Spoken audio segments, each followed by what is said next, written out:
Coucou les filles, aujourd'hui on va parler d'un sujet un petit peu plus sérieux, voilà. Vous savez que je suis à l'école d'infirmière, donc voilà, j'ai eu mon concours du premier coup, sans prépa. Et du coup, je voulais vous donner quelques petits conseils pour bien pouvoir vous préparer au concours d'entrée à l'école d'infirmière. Voilà, c'est une petite vidéo, peut-être que j'en ferai d'autres, plus approfondies, on verra. Là, je vous explique un petit peu selon moi comment réussir. Si vous avez besoin de plus, je ferai plus. Mais voilà, alors sachez bien une chose, c'est déjà pour faire le point sur moi, pour vous dire pourquoi je vous conseille, pourquoi je me sens bien placée pour vous conseiller. Tout simplement parce que déjà, je suis mère de famille, j'ai 27 ans. Je n'ai jamais été dans le médical auparavant, j'ai fait des études mais complètement rien à voir, j'étais dans l'immobilier donc complètement rien à voir. Et je ne suis pas du tout, je veux dire j'arrive plus à parler. Le cursus scolaire, je l'ai arrêté depuis un bon moment et je ne suis pas du tout la meilleure, la plus forte. Je ne suis pas du tout une grosse bosseuse, je ne suis pas du tout une tête, enfin voilà. Je suis quelqu'un qui, quand je veux quelque chose, je me détermine pour l'avoir.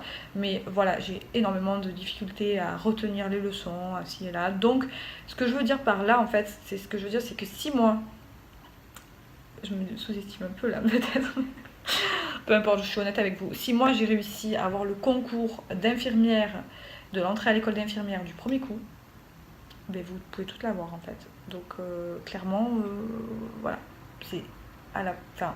Il faut avoir le bac, bien évidemment, mais c'est à la portée de tout le monde. Clairement, c'est une question de volonté et de travail. Et tout dans la vie est une question de volonté et de travail. Alors bon, après, moi, je vais pas dire que voilà, je suis pas toujours. L'école d'infirmière, c'est très compliqué, je suis pas toujours. Voilà, le travail, les révisions et tout ça, c'est dur. Mais bon, voilà, pour ça, j'ai réussi et j'ai été déterminée et j'ai été très motivée et j'ai rien lâché. Donc, on va commencer. Donc déjà, pour moi, vous devez commencer par une chose qui est très simple, c'est de vous demander pourquoi vous voulez faire ce métier. En fait, ça part de là. C'est que vous devez avoir la réponse au pourquoi. Et que vous devez avoir des réponses qui sont... faut pas que vous allez là-dedans sans savoir, pour faire plaisir à vos parents, ou parce que vous trouvez que c'est cool de regarder Grey's Anatomy, ou j'en sais rien. Non, faut savoir pourquoi, quelles sont les qualités... quelles sont les qualités selon vous que doit avoir une infirmière. Vous vous posez vraiment ce genre de questions en fait. Quelles sont les qualités? Quel est le métier d'infirmière? Donc pourquoi vous voulez faire ça? Il faut vous renseigner sur le métier. Qu'est-ce que le métier réel d'infirmière? Qu'est-ce qu'elle fait vraiment? Parce qu'on ne sait pas trop quand on n'est pas dedans. Enfin moi personnellement, voilà, je ne savais pas à la base. Donc qu'est-ce qu'elle fait? Comment elle travaille? Ses horaires, etc. Qu'est-ce que vous pouvez vous poser d'autres questions? Voilà, les qualités qu'il faut.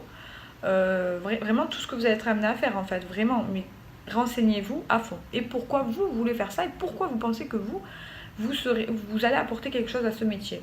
Pourquoi? Voilà, parce que c'est la question qu'on vous posera à l'oral hein, à un moment donné. Donc, et c'est ça qu'ils veulent savoir en fait. Voilà. Donc si vous ne savez pas déjà répondre à cette question et que vous n'êtes pas vraiment motivé, ça sert à rien. Voilà, il faut déjà savoir pourquoi. Moi j'ai vraiment commencé par là, c'est-à-dire est-ce que j'en suis capable?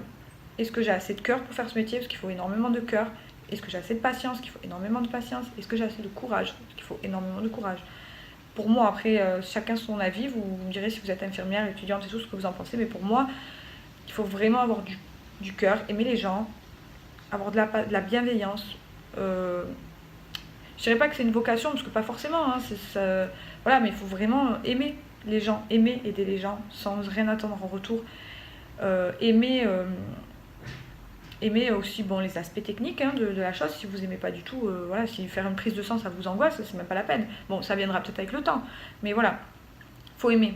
Faut aimer le contact, il faut avoir de l'empathie, il faut avoir de la bienveillance et il faut vraiment aimer l'autre. En fait, si c'est pas le cas, ça va être très très compliqué si vous aimez pas les gens, s'ils vous insupportent, si ils vous dégoûtent, si vous en avez rien à foutre que Janine elle a un cancer, enfin que votre patiente elle a un cancer, que vous en avez rien à foutre et que vous n'avez pas envie d'aller essayer de parler avec elle, de lui remonter le moral, d'être autre chose que juste la personne qui va lui administrer son traitement. Si vous en avez rien à foutre d'essayer d'avoir un contact ou d'apporter... parce que pour moi l'infirmière en fait elle doit embellir un petit peu aussi le... C'est con ce que je veux faire, embellir, c'est un peu un mot bizarre, mais si vous voulez, elle doit...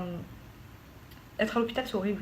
pour ceux qui l'ont vécu, moi j'ai eu mes enfants qui ont été hospitalisés, j'ai jamais été à l'hôpital, moi, enfin il y a peut-être très longtemps, mais pour ceux qui ont eu des proches à l'hôpital, ou qui ont été à l'hôpital, ou qui ont des enfants, ou qui ont des maladies, vous savez ce que c'est, vous le savez. Et vous savez qu'une personne qui va venir vous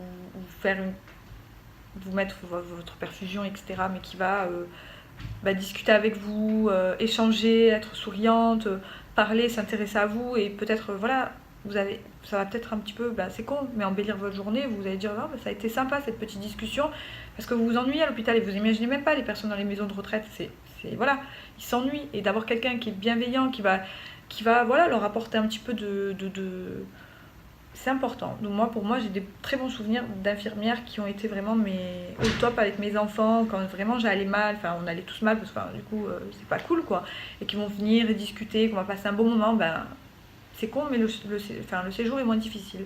Donc voilà, bref, j'ai parlé beaucoup là pour pas grand chose, mais voilà, il faut vraiment y aller pour les bonnes raisons.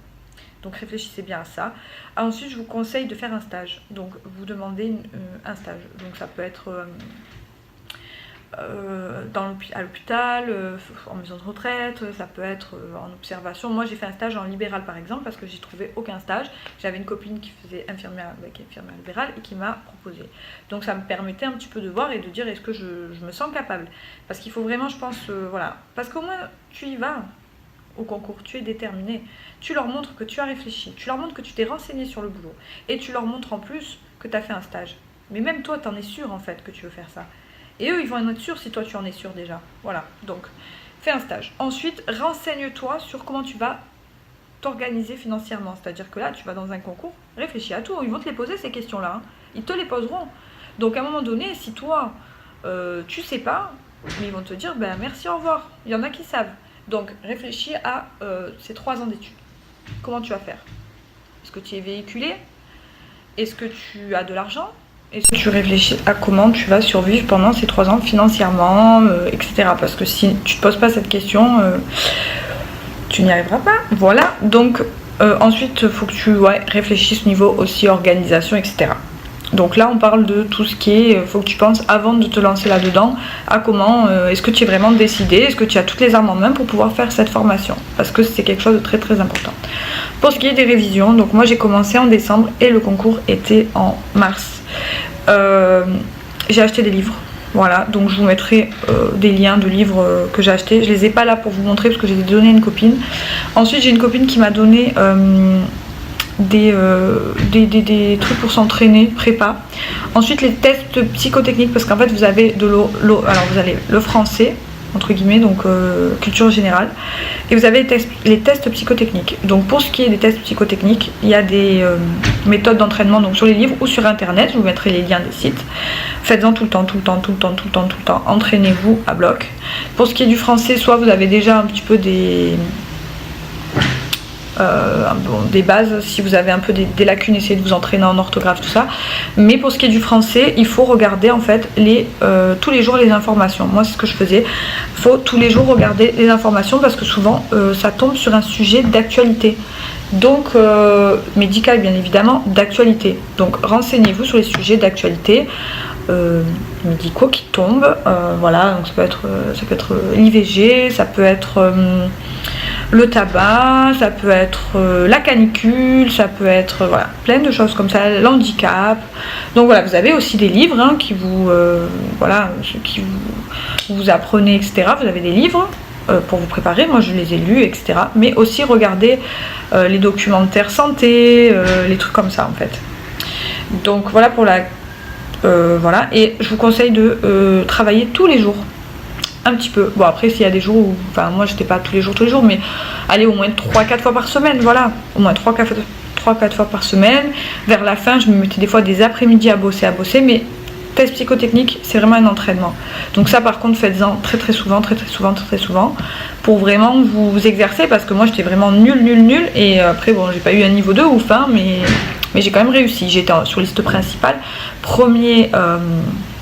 liste principale, le premier seul concours que j'ai passé, premier coup, donc voilà, j'ai quand même réussi malgré tout, alors que j'étais vraiment nulle au test psychotechnique, moi c'est pas mon truc.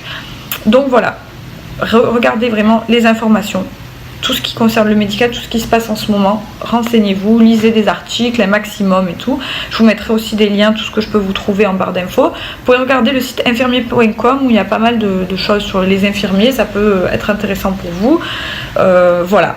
Et faites-vous un planning en fait, faites-vous un planning, organisez-vous, commencez assez tôt les révisions et organisez-vous, soyez rigoureux. Et voilà, il y a des sites tests psychotechniques et ça vous note, comme ça vous voyez où vous en êtes. Et voilà, donc moi avec ces quelques conseils que je vous ai donnés, pour moi c'est faisable, c'est-à-dire renseignez-vous sur le métier d'infirmier. Soyez sûr que c'est quelque chose qui peut vous correspondre et que vous avez les qualités adéquates pour pouvoir être infirmier. Donc recherchez quelles sont les qualités des infirmiers, parce que voilà, essayez de faire un stage, très important. Réfléchissez au financement, au mode de garde si vous avez des enfants, à tout ça. Voilà, après ne dites pas de bêtises, faites attention à ce que vous dites au niveau du concours. Après je pourrais peut-être vous faire une autre vidéo sur, parce qu'on va pas faire une vidéo de 20 minutes, je pourrais faire une vidéo sur ce qui est de l'oral après, qu'est-ce qu'on va vous poser comme question, qu'est-ce que vous pouvez dire et pas dire, etc. Mais voilà, pour ce qui est ça, voilà, je récapitule pourquoi vous voulez le faire, les financements, voilà, réfléchir bien avant, l'organisation, comment vous pouvez vous organiser, acheter des livres, investissez, voilà, investissez dans des livres. Si vous n'avez pas les moyens, il y a plein de sites, hein. Il y a plein de sites d'entraînement, etc. Il y en a plein. Et regardez les informations. Ça tombe sur des choses qui d'actualité, pour ce qui est de la partie écrite. Voilà. Donc je vous souhaite bonne chance. Je vous fais de gros bisous. J'espère que cette vidéo vous aura plu. Ciao, ciao.